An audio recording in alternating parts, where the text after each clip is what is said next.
Hello and welcome. My name is David Caruso and I'm going to be your host for this next 60 minutes. Thank you for joining us. Thank you for taking time out of your busy day to do so. Now, before I start the session, I just want to get rid of the white elephant in the room. You see, often when I introduce myself as David Caruso, the first thing that comes to a lot of people's minds is David Caruso, CSI Miami. Well, obviously, I'm not David Caruso, CSI Miami, and I'm sorry to disappoint anybody thinking they were going to come and see him today. But if you're going to think about David Caruso and David Caruso CSI, I'd like you to think about David Caruso CSI, the speaker. Because the CSI stands for something I want to try to achieve as a group today. Now, I often say to my audiences, I don't have the answers to your business. And I mean that in all sincerity with my hand on my heart because I don't know anything about you. I don't know anything about your business. So for me to stand here and say, hey, I've got all the answers for your business, that would be telling a small white lie. You see, my role today is to do three main things, and those three main things just happen to correspond with the CSI. You see, my role today as a speaker is to challenge you your thoughts, challenge your expectations, challenge you if you're using digital marketing correctly in your everyday business. Now, the great thing about being challenged is our mind is stretched at that stage, and that's the great time to do the second thing I'm here to do today, and that's simply to spark ideas. Now, throughout the presentation, I'm going to be using some real-world examples from some businesses I do consulting work with, plus my own businesses. Now, I don't use these examples to say, hey, look at me, look how wonderful we are. I use these examples to show you that the principles I'm teaching when it comes to digital marketing, how they actually apply in the real world. And that this is not just textbook stuff that I think you should be doing. This is real-world applications that's working for real-world business. So I'm here to challenge you. I'm here to spark ideas. Now, thirdly, I am a paid professional motivational speaker, and my job as a motivational speaker is to motivate you, inspire you. Because it doesn't matter how much great information I share with you today, and it is going to be great information, it's worth zero if you don't do anything with it. So I want to inspire you and motivate you to take action with the information that I'm sharing with you today. Now, just a little bit about myself, and I apologize for the guys who have seen me present before. I talk about this, for the first couple of minutes, and this is just for people who don't know me. So, for the guys who have seen my presentations numbers of times, or many, many times, please just bear with me for the next couple of minutes. You've seen this before, but just a little bit about myself.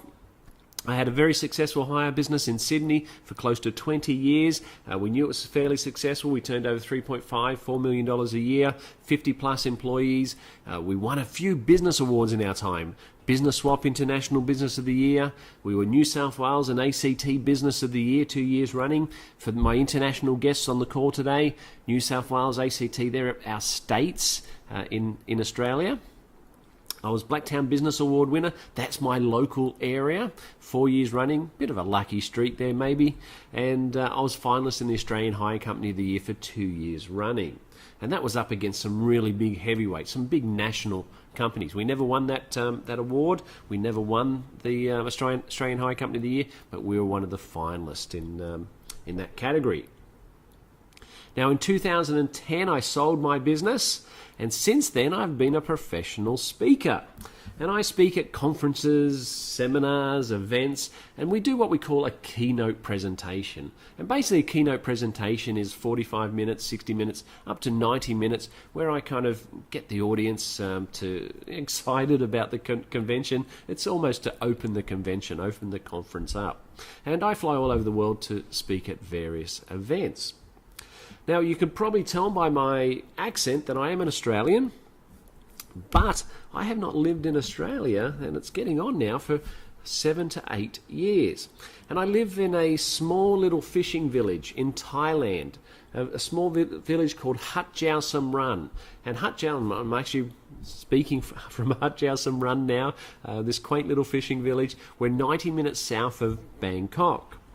Now, we have all the trimmings of a nice idyllic lifestyle that Thailand can offer us, and I'm showing you this picture because I want to share with you a quick principle that I've adopted since 2010, and maybe you can relate to this. You see, one of the biggest problems we have in business as a small business, and I've been a business owner for 29 years. When I started my business in Sydney, what we tend to do as business owners is we start our business, and then we build our life around our business. Our business becomes core to our being, core to our life. Well, in 2010, I thought, geez, I wasn't 100% sure that is the right way to live a life. So I turned that whole principle upside down, sold my business, and I went about creating my lifestyle first, and then building my business around my lifestyle. Once again, I've just turned that upside down. We get stuck as business owners sometimes, see if you can relate to this, that our life revolves around our business. I don't think that's necessarily 100% correct. So now I've turned that upside down, so my business revolves around my life. My life is the core to things, my relationships with my family, with my wife, with my children, with my close friends and relatives. My relationships come first, and my life comes first, and business is created around that, revolves around that. Hopefully that makes sense, and hopefully you get something out of that point as well. So build your business around your life, not your life around your business. Now, before I moved to Thailand, I did sit on the board of a New South Wales government board called the Small Business Development Corporation, the SBDC. Some famous people did sit on that board. David Koch comes to mind. He's he's a television presenter for my international guest. He's a morning show presenter on one of the networks in Australia. And the Small Business Development Corporation, I got elected for that for a 3-year tenure, and got a second re-election as well. So I did 2 3-year tenures. And we advised the small business minister of the New South Wales government on policies, initiatives, issues when it came to small business. Sometimes ministers in government sit in a bit of an ivory tower, and they kind of lose touch of what's happening in the real world. And we were that, the board as a whole was that real world connection for the small business minister. I also had a 14-month contract with the Australian government, the federal government, as part of the NBN rollout. For my international guests, again, NBN is for the Australian initiative to bring faster broadband to different regions across Australia. That's a bit questionable. We won't go into that. Let me just suggest to you that I live in Thailand. I have faster internet in Thailand. I'm sorry for all my Aussie listeners there. That's a lot faster internet in Thailand, and there's no such thing as an NBN over here. But with that said, we won't talk. So I had a 14-month contract with the Australian federal government where I had to teach small business owners how to be better online digital marketers with the onset of faster internet, or the proposed onset of faster internet with the NBN. I've written a book. My mum reckons it's a great read. It's called Cheese Pizza, and you can buy that online. But that's enough about me, because today is about you. And this is what we're going to cover today.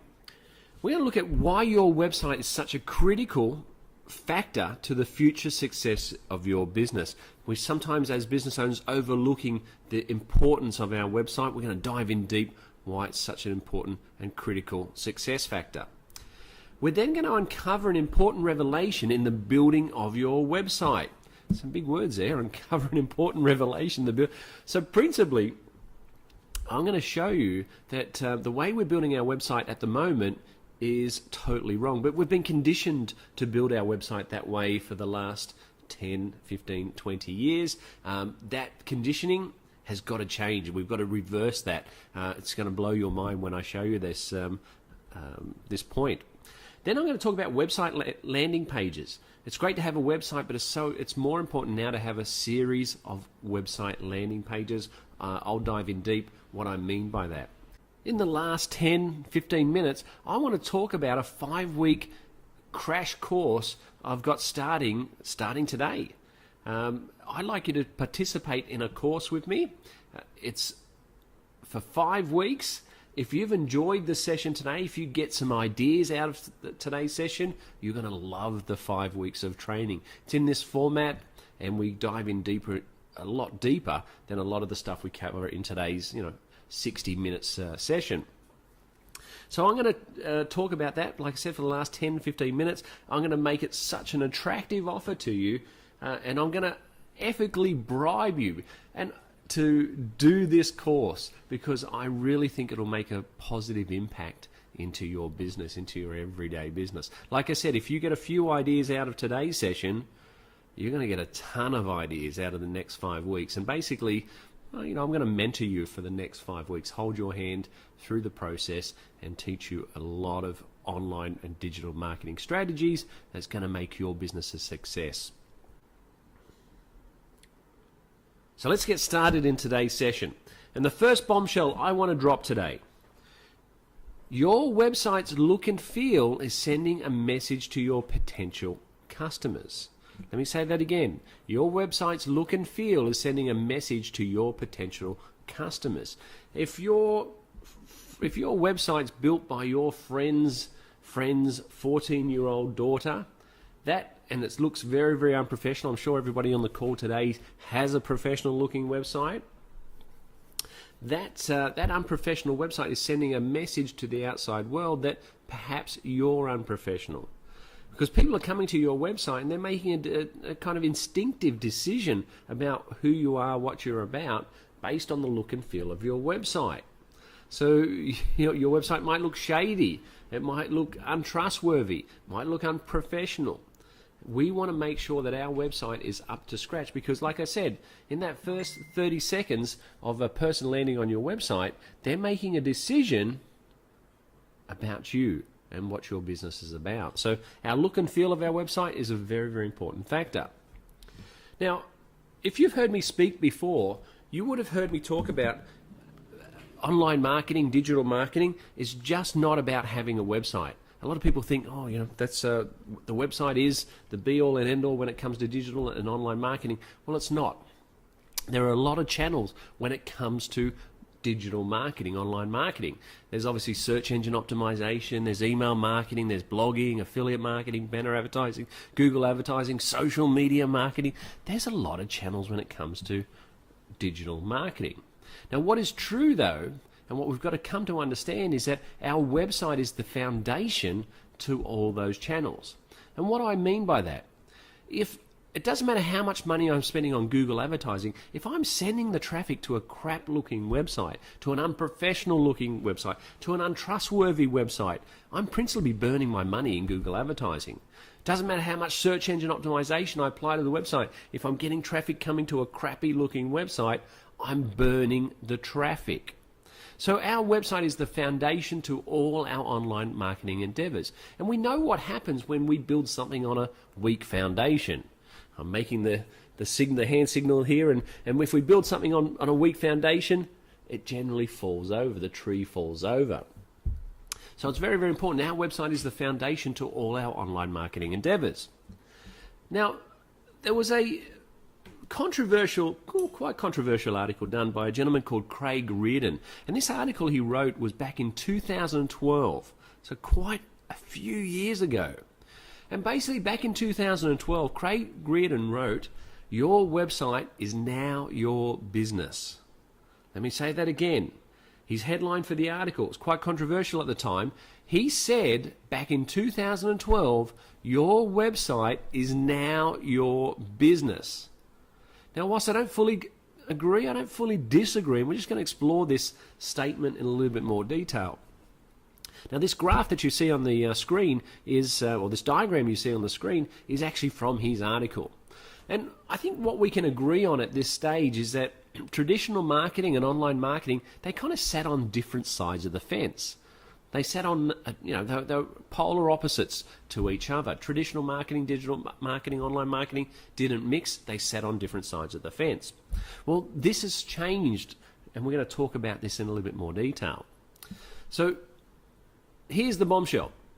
How people are buying has changed, and it's changed dramatically, and I think you know this anyway. I'm stating the obvious, Dave. Now, what you might not know, though, is that your business has a sales funnel.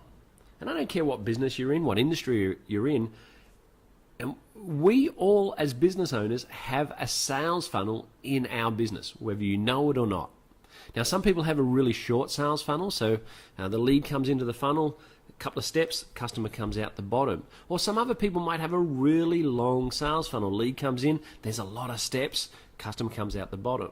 Now, you know your sales funnel better than I do, but let's have a look at how a sales funnel might operate here. And this is an everyday sales funnel scenario. Let's pretend that we've done some marketing in one of the newspapers, your local newspaper perhaps. And back in the day, the sales funnel, the first point of call in the sales funnel might have been the phone inquiry. Hi, saw your ad in the local newspaper, like what you do. Now, you're very good on the phone, got good phone selling techniques, phone rapport, and you invite the customer into your store, the next step of the sales funnel process. Customer comes into the store, like what they see, they decide to make a choice, decide to purchase, give you some dollars, they've become a customer. And they've come through your sales funnel process originally from the advertising out of the newspaper. Now, at any one step in this sales funnel process, you and I could have burnt the lead. So what do I mean by burning the lead? Let's say that we've done the ad in the local newspaper and the customer is coming to our first step of the sales funnel process, and that's the phone inquiry. One of your staff has picked up the phone though, and they've just got off the phone with their partner, and they've had a bit of an argument, a bit of a tiff, and they're a bit cranky on the phone. Customer picks up on that, didn't like the kind of the voice, the attitude, whatever the case may be, hangs up, vows never to ring or visit your store again. We have burnt the lead at the phone inquiry level. We can't blame the newspaper. The newspaper did its job. All its job is to do is to deliver the lead into your sales funnel. You and I have burnt the lead at the phone inquiry level. Or perhaps the customer has come into your store and at that time your staff haven't shown them any good service at all. Customer turns around, walks out, vows never to come back to your store again. You have burnt the lead at the visit the store level. Can't blame the newspaper. Newspaper did its job. All its job is supposed to do is deliver the lead into your sales funnel. Now, it doesn't matter what business you're in. It happens to all of us. Don't worry about it too much. But we all have holes in our sales funnel. And it's up to us as business owners to be plugging up those holes as best as possible. Because what we're trying to achieve as business owners is a high conversion rate of lead to customer. If we get a high conversion rate of lead to customer, we're going to get a better return on investment for our limited marketing spend. So I don't know about you, but I've only got a limited marketing spend. And my limited marketing spend is usually tied up as a KPI to my revenue. The more I can grow my revenue, the more I get to spend in my marketing. But my marketing budget is supposed to drive my revenue, not take away from my revenue. It's a driver to my revenue. Now, the sales funnel has changed dramatically in the last couple of years, and I need to bring your attention to it. And whenever I do this in a live environment, in a live workshop or a live presentation, I always ask people to participate. I run a quasi-survey, and I ask people to participate by show of hands. So let's do the action. Please put your hand up if this applies. Obviously, I can't see you. Actually, what we might do in this scenario on a webinar is in the chat box, just on the side there, put down, this applies to me, this applies to me, and then I'll see how many kind of responses we get. But the quasi-survey, put it in the chat box on the right-hand side, or your right-hand side, on the page left-hand side, if I'm looking out. Is that making sense? No, if you're looking at the page on your right-hand side. All right, here's the quasi-survey. The quasi-survey is this. Who now, if you see some advertising in the real world, say in the newspaper, radio, TV, yellow pages, in the real world traditional marketing sense, who now goes and visits that person's website before you decide to ring or visit the store? I was going to say quick show of hands, that's what I usually say, but put, yeah, that's me, that's me, that's me, in that chat box for me. Now, when I'm in a live scenario, in a live environment, 95% of people's hands go up and they say, yeah, that's me. And it doesn't matter wherever I do this presentation, whether it's across Australia, in New Zealand, the UK, I get the same results all the time. So principally, what you're telling me as an audience, as a general consumer, as the general public is, David, there's a new step in the sales funnel process, and that new step in the sales funnel process is a person's website, is your business website. Now, I can tell you that I've been around quite a bit, and I can tell you I've seen a lot of crap websites out there. Go back to that original couple of slides to your website sending a look and feel to your website's look and feel is sending a message to your particular customer. Your website is the first step in the sales funnel process, and I've seen a lot of crappy websites, and those crappy websites are burning leads, and in a lot of cases we don't even know it. So if your website is not up to scratch, if it's not looking as good as it can, we're potentially burning the lead at the website level and you don't even know it. So I go back to this diagram here, and I'm me telling you your website is the foundation to all your online marketing endeavors. But even that's changed. You just told me it's changed, because now our website's the foundation to all our marketing endeavors, online and offline. People are going to your website when they're seeing you in a traditional marketing sense. Yellow pages, newspaper, radio, TV. You just told me that, or people tell me in my audiences by show of hands to say they go and check out a person's website when they see them in the real world traditional marketing sense, when they see the ads in the real world before they decide to ring or visit the store. So we go back to Craig Reardon's statement, and he said this back in 2012. Your website is now your business. Now, whilst I don't fully agree, I don't fully disagree, but we all can agree on that this divide between online marketing and traditional marketing, that's now gone. And our website is an important factor going forward into our business success. And it's an important factor today, but it's more important now, just as important going forward as well. So if you've got a poor website, that's affecting your business adversely now and going forward as well. So here's the bombshell. Your website is not a set and forget marketing channel. How many business owners that have I spoken to, and they tell me they have not touched their website in X amount of years? Let me suggest to you that I work on my website. We have multiple websites for our own business. I encourage my own clients to. We're always tweaking our websites. We're always adding to our websites. We're always making our websites better. Your website is not a set and forget marketing channel. You need to be, if you haven't touched your website in the last 2-3 years, I believe you've got a problem. And I'm not trying to scare you in saying that. You have a problem. Your website is the foundation to all your marketing endeavors, and we're not giving it the attention that it truly needs, that it truly deserves, for you to be successful, for you and your business to be successful. So here's that. I want to repeat this bombshell because it's so important. Your website is not a set and forget marketing channel.